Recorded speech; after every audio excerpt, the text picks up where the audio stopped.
Assalamu alaikum, урматтуу мекендештер, урматтуу кыргыз элим. Мынакей, Кудай бурса, биз Ак ниет аманат коомдук фонду быйыл 2019 бир болуп көрбөгөндөй өтө чоң бир проектини баштадык. Биз үчүн өтө чоң. Кимдир бирөө үчүн кандай экен, биз үчүн өтө чоң. Бул проектини мен Москвада жумуштап жүргөн кезде ниет кылдым элем. Ушул жумуштун үстүндө жүргөндөн бери ниет кылдык элек. Бир участокко көп кабаттуу, же болбосо көп үй бүлө батыра тургандай муктаждарга бир кичи комплекс салсак деген ниеттер болгон. Мына былтыр 6 үй салганбыз 2018 жылы. 6 муктаж үй бүлөгө 6 үйдү тапшырып бергенбиз. Элдин колдоосу менен. Карапайым, кайрымдуу, берешен кыргыз элимдин, момун мусулман бир туугандарымдын жардамы менен, колдоосу менен 6 үй салып, үчөөсүн тапшырып, мына үчөөсүн азыркы күндө тапшырар алдында турабыз. Ички отделкалары жүрүп атат. Ошондо ойлор келген. 6 үй бүлөгө, 6 жака, 6 участокко үй салып отурбай, бир участокко Кудай буйрса келерки жылы 6 үй бүлөнү батыра тургандай бир чоң комплекс салсак деген ниеттер болгон. Кудайга шүгүрлөр болсун, мына ошол ниеттерибизге Алла таалам жеткирип атат. Мына азыр ошол комплексти баштап, мына иш аябай кызуу жүрүп атат. Көрүп атасыздар, бул жагы 30га, бул жагы 20, кайра бул жагы 30 Т формада бул жерге бир үй салынып атат. Биринчи кабатында 6 үй бүлө жашайт, Кудай кааласа иншалла. Экинчи кабатында дагы колдон келишинче кайсыл жерге чейин көтөрөбүз билбейм, наркы бетине мына жерге чейин Г формада 2 этаждуу көтөрөбүз деген жакшы ниет бар. Жараткан Аллахым колдоп турса, иншалла жолубузду оңунан чыгарып турса, момун мусулман бир туугандарыбыз, кайрымдуу берешен мекендештерибиз колдоп, дуа кылып турса, иншалла ушул ишти аягына чыгарабыз деген ниеттер бар. Баштап коюп эле таштап аткан ойлор жок, Кудай кааласа аягына чейин турабыз деген ниеттер бар. Урматтуу мекендештер, урматтуу кыргыз элим, мен ушул иштин башында айтып кетейин. Бул жер бир инсан, бир агабыз 6 соток участогун Аллахтын гана ыраазычылыгы үчүн берген. 1 сом акысыз $10.000 участогун берген. Мына Кудай бурса ошол жерге Бадыев Токтосун агабыздын чийип берген долбоордун негизинде мына ушул жерге азыр курулуш жүрүп атат. Анан баса айтып кетейин. Бул жерде жашоочулар кимдер?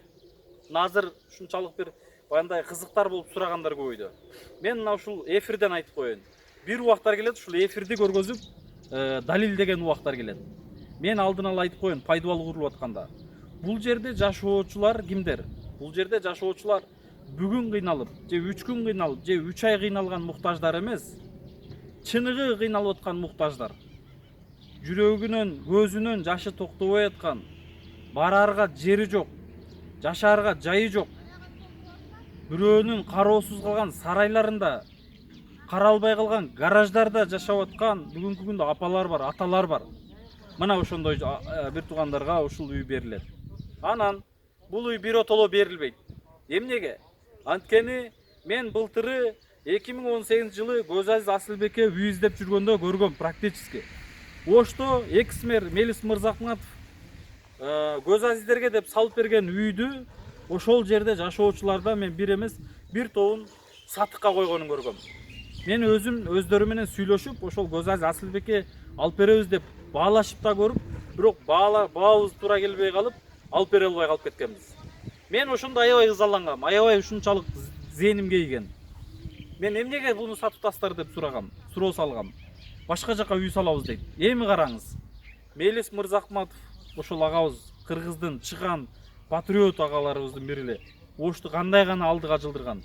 Мына ошол агабыз ошол Көзазиздерге аманат катары ошол жерде өнүп, өсүп, ошол жерде көгөрсүн, ошол жерде жашасын деп ошол үйдү салып Көзазиздерге тапшырып берип койсо, ошол үйдү сатыкка коюп атышат. Мына көрдүңүзбү? Мен дагы эртең бул жердин сатылуусун каалабайм. Бул жердин эртең кредитке коюлуусун каалабайм. Эгерде бул жерди бир өкмөт же бир араб же бир башка улут колдоп, башка улут жардам бергенде, анда балким биз дагы ишибиз жок, жөн эле тапшырып берип коюп эле ишибизди аткарып койдук деп эле кетип калмакпыз. Жок мекендешим. Бул жерди карапайым, чыныгы пешене тери менен таап аткан, ырыскысынан бөлүшүп аткан кыргыз элим колдоп атат. Момун мусулман бир туугандарым колдоп атат. Албетте арасында бар. Жогорку кеңештен колдоп атканы бар, колунан келгени жардам берип атат. Бирок основной көп жардам берип атканы карапайым эл. Мен ушу карапайым элдин жардам берип аткандыгын мен эртең сатылып кетүүсүн каалабайм. Биздин Ак Ниет Аманат коомдук фондунун өзүнүн уставтары бар, өзүнүн мыйзамдары бар. Бул жер биротоло берилбейт. Эмнеге? Анткени эртең анын дагы эртең башына бир мүшкүл иш түшүп, ошол могул салынган үйдү сатыкка коюп же кредитке коюусун каалабайбыз. Ошондуктан биз договор менен, өзүбүздүн мыйзамдар менен, өзүбүздүн бир сүйлөшүүлөр менен бул жерди тапшырып беребиз. Биротолого эмес. Ошол муктаждын дагы эртең башына бир оомат келип, ошол муктаждыктан чыккан кез келет, Кудай буйрса иншалла. Баласы чоңойот, балким небереси чоңоюп, ошол муктаждыктан чыккан кезде артында кийинки муктаж инсандар күтүп турган болот. Кийинки муктаждык кирип жашай берет. Кыскасын айтканда эл пайдаланат, эл жашайт. Анан бул жер азыр ачыгын айтканда фонддун карамагында, жер фондко документтештирилген. Кудай буйрса Ак Ниет Аманат коомдук фонду киргизип эле койбостон, Кудай кааласа биз спонсорлорду карап, аракет кылып, мына ушул жер комплекс болуп атат. Мисалы балдар үйү, каарлар үйү деген бар, бул жер муктаждар кичи комплекс болот. Кудай буйрса жүрөгү мээримге толгон мекендештерибиз келип, мына ушул жерге келип дуасын алып, ушулардын батасын алып, ушул жерге келип жардамын берип, ушулар менен ырыскылаш болот. Балким өзүбүз дагы спонсорлорду карап, светин, же болбосо ушул жерди отопление ысыта турган көмүрүн, жана башка маселесин каржылап турууга аракет кылабыз иншалла. Тапшырып эле берип коюп кетпейбиз. Фонддун карамагында турат. Фонд көзөмөлдөп турат. Бир эле фонд эмес, эл менен биргеликте көзөмөлдөп турабыз. Урматтуу мекендештер, мына ушундай мен иштин башында мен сиздер менен айтып кетпесем болбойт. Анан дагы күмөндөр болбосун. Биздин Ак Ниет Аманат коомдук фондунун мүчөлөрү, балким тааныштары, балким менин тааныштарым, балким өзүмдүн бир жакындарым эч качан бул жерге кирип жашабайт. Бул жер менин пайдама болгон жок. Албетте пайдасы бир гана жараткан Аллахтын ыраазычылыгы, сообу гана. Чыныгы муктаждар кирип жашайт. Аябай муктаждар кирип жашайт. Кудай кааласа иншалла. Ушундай маселе, урматтуу мекендештер. Анан дагы баса айтып кетейин. Кудай кааласа мына азыр канчалаган элибиз колдоп атат, азыр пайдалуу бүтөйүн деп атат. Алдыда стенасы бар, жана башка жумуштары бар. Быйыл 2019 жылы Кудай кааласа ушуну бүтүрүп, толугу менен бүтүрбөсөк да үстүн жабайлы деген жакшы ниеттер бар. Эгерде Кудайым буйруп, Кудайым колдоп турса, тапшырып сиздер менен биргеликте ушунун ачылышын кылып, бир эмес 10 үй бүлөк ачкычын тапшырып турган кезекке күнгө Аллахым жеткирген болсун, Аллахым насип эткен болсун. Иншалла мына ушул видеолорду башкалар менен бөлүшүңүз. Бүгүн сизде мүмкүнчүлүк жок болгон болсо, жок дегенде дуа кылып коюңуз, ниет кылыңыз, жакшылап ниет кылып, Аллахтан жалбарып турсаңыз, ошол ниетиңизге жетесиз. Жеткирет жараткан Аллахым. Жок дегенде бир кирпич болсо дагы салым кошуп алыңыз. Бир кирпичтин баазы болгону 5 эле сом. Кошкон салымыңыз өзүңүз үчүн, урматтуу мекендешим, мен үчүн эмес, өзүңүзгө сооп үчүн, экинчиден ушул жерде жашоочу муктаждар үчүн, Кудай кааласа иншалла. Ар бириңиздердин салып аткан ихсаныңыздарды мен бүт список жазып атам. Бул жерге эмне кетип атат, бүт баары жазылып атат. Сарсан болбоңуздар. Кудай кааласа отчету менен 0дон баштап до ключа отчет бергенге Кудай кааласа иншалла даярбыз. Анан биз Ак Ниет Аманат коомдук фонду өзүңүздөр жакшы билесиздер. Буга чейин дагы, будан кийин дагы жумушубузду 0дон баштайбыз. Билесиздер өзүңүздөр. Мына өзүм ушуну өзү принципалдуу бир мындай адаммын. Принципти жакшы көрөм, принципке турган мындай айтканда баламын. Анткени мына баштаган иштин аягына чыгам деп Аллахтан жалбарып суранам. Кудай кааласа мына ушу боор маселесин жакшы билесиздер, Боор ооруган инсандарды мына биздин Ак Ниет Аманат коомдук фонду көтөрүп чыгып, марафондорду кимдер ойлоптур? Базарларга чыгып, карапкаларды көтөрүп, марафондорду кылганда элдер табалап күлгөн. Ушудагы болчу эле. Сиган болуп калдыңар го, кыргыз элим деп мени ушунчалык бир мазактаган күндөргө келген.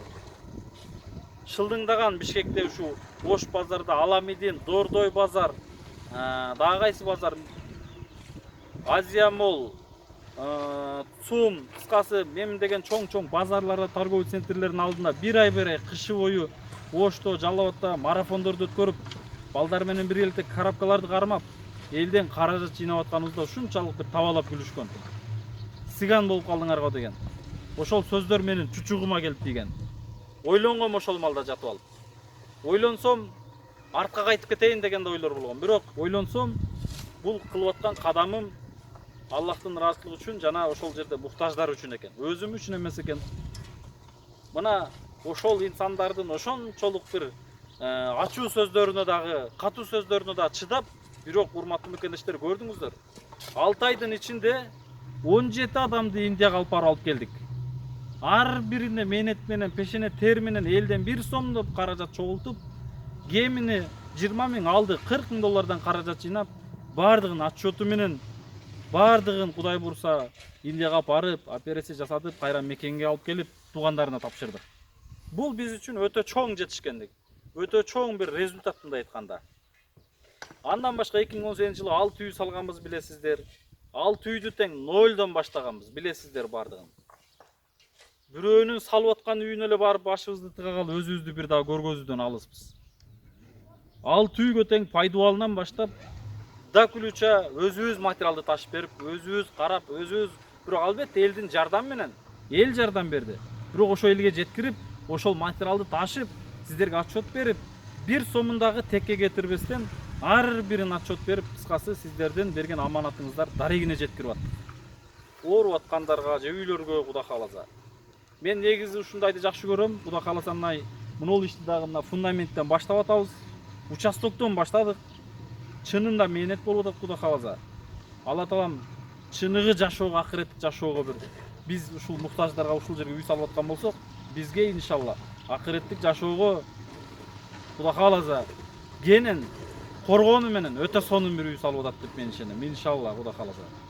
Мен айтайын дегеним, 2017 жылы дагы бир ушул Жалал Абадта бир үй салып бергенбиз. Өзүңүздөр жакшы билесиздер. Бир үйдө 7 жана 4-өсү майып. Мына ошол жерге дагы катуу аракеттер болгон. Негизи эле айтайын дегеним, баягы бирөөнүн кылганы менен биз өзүбүздү көргөзүүдөн алыспыз. Мен албетте видео тартып атам. Видео тартканым башкалар көрүп үлгү алсын, ушул ишке себепчи болуп калсын, ушул жакшылыкка жарышсын деп мен видео тартып атам, урматтуу мекендештер. Мына азыр жакшылыкка жарыша турган маал келди. Кандай гана инсандар жарышып атат. Мына шагылдарын неге 7 машина шагыл төгүлдү. 7 машинасы тең бекер келди. 14,5 тонна цемент келди. 2 тонна цементке гана акча төлөдүк, 12,5 тоннасы бекер келди. Арматурасын гана акча алдык. 1200 метр арматура алдык 40 сомдон российский. Ошого гана акча бердик. Калганы мына ушу жакшы инсандардын жарышуусу менен, сооп табуу атаңдашуусу менен ушул иш болуп атат. Мына Кудай буйрса жакшылыкта жарыша турган маал келди. Урматтуу мекендештер, келиңиздер, сиздер дагы жарышып, соопто жарышып, атаңдашып калыңыз. Анан атаңдашат десе эле бири-бирибизди баанда артыбыздан сүйлөп, көрө албастык кылып, текеберлик кылып, алдына бут тосуп, аны башкага барып жамандап, аны же болбосо бирөөгө барып жаман сөз айтып, өзүңдү жакшы көргөзүүдөн алыс бол, урматтуу мекендешим. Оозуңан чыгып аткан сөзүңдү иш жүзүндө далилдеп атаңдаш. Иш жүзүндө далилдеп, сооп менен атаңдаш. Атаңдашат десе, көрүп атам мен эмне деген атаңдашуулар болду. Бирок ар бирине чыдадык, сынбадык. Жараткан Аллахым бул жумушту, өтө оор жумушту берген соң, өтө оор сыноону берди. Бирөөлөр аркылуу ичи сырты кенен, ичи ушунчалык таар адамдардын баандай себеби аркылуу бизге ушунчалык сыноолорду берди, бирок ал сыноодон өттүк Кудай кааласа. Дагы да алдыда сыноолор турат көптөгөн. Сыноолорго сынбайбыз, дагы да чыйралабыз. Айтып аткан сөздөргө Кудай кааласа биз бир гана көздү жумуп коюп, ишти далил катары аракет кылабыз, урматтуу мекендештер. Келиңиздер, сиздер дагы соопто атаңдашып, соопто жарышып калыңыздар. Мына ушул жумушубуз калат экен. Ушул жумушубуз калат. Чыныгы бул жашоодо, акыреттик жашоодо мына ушул жумушубуз калат. Келиңиздер, сиздер дагы колуңуздардан келишинче аракет кылып, жардам берип, же болбосо дуа кылып, же болбосо жылуу сөзүңүздөрдү айтып, мүмкүнчүлүк бар Кудайга шүгүр. 12 мүчөңүздөрдү түгөл кылып жаратты Аллахым. Жардам алуучу эмес, жардам берүүчүлөрдөн болоюн деп Аллахтан жалбарып сураныңыз. 12 мүчөсү түгөл туруп, бүгүнкү күндө бизде жардам сураган адамдар мынандай толуп кетти. Кудайга тоба кылдым, Кудайга тоба кылдым, колуман келсе баарына жардам бергим келет эле, бирок ошо колубуздан келбей атат. Бардыгына жардам берип. Ошолор капа болуп, ар кандай комментарийлер жазып атат. Сен баарына тегиз карабай атасың деп. Биз жалгызбыз, урматтуу мекендештер. Ак ниет аманат коомдук фондуна мындай айтканда бир жалгыз эле адам иштейт. Албетте эл колдоп турат, бирок мындай практически физический жактан бизде чыныгы мындай карашып жардам берген инсандар мына аз чандагана кезигет. Сыртта сын айткандар көбөйүп кетти. Анан жардам сурашат, жардам сураганга биз ошон үчүн жардам берип жете албай атабыз. Бүгүнкү күндө данный момент 2019 жылы мына азыр июндун аягы болуп атат. 4 жерде стройка жүрүп атат. Мен бардыгын сиздер менен бөлүшөм. Кудай калса 2 үй бүтөйүн деп калды. Жакында ачылыш тапшырышын кылабыз. Андан сырткары дагы бир үй жакында азыр шыбагана кириштик. Анан 4-сына чоң проекти. Ушундай урматтуу туугандар, биз азыр кайрылуу кабыл албай атабыз. Колдон келишинче ушул иштерди аяна чыгарайын деп. Көп сүйлөп койдум окшойт.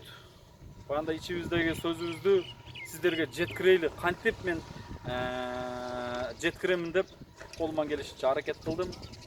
Туура түшүнөсүздөр деп ойлойм. Баарыңыздарга чоң рахмат. Ассаламу алейкум.